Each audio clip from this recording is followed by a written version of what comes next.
Good morning. I hear you. It is good to be in the house of the Lord this morning. We've gathered here to worship God together. It's why we come. It's why we're here. We don't come to just see each other and talk to each other, but we come to worship the Lord, and a part of worshiping the Lord is having that time of fellowship with one another, and worshiping Him and praising Him for who He is. There are those of you who are listening by way of KMAR radio this morning. We're glad that you're in tune. We pray that this will be a time for you that is a memorable experience with God in worship.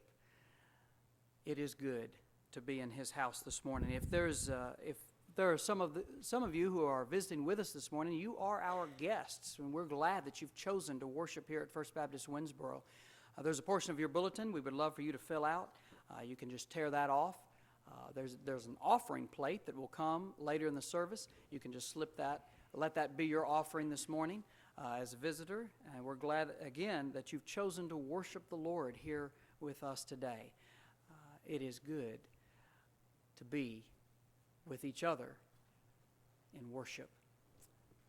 Beginning our time of worship this morning, we want to begin this hour with the ordinance of baptism.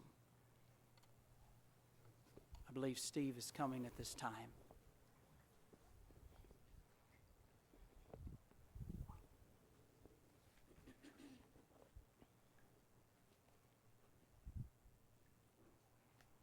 In the Gospel of Matthew, it says, "See that you do not look down on one of these little ones, for I tell you that their angels in heaven always see the face of my Father in heaven. What do you think?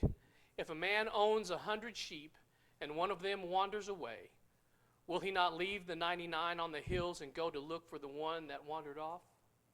And if he finds it, I tell you the truth,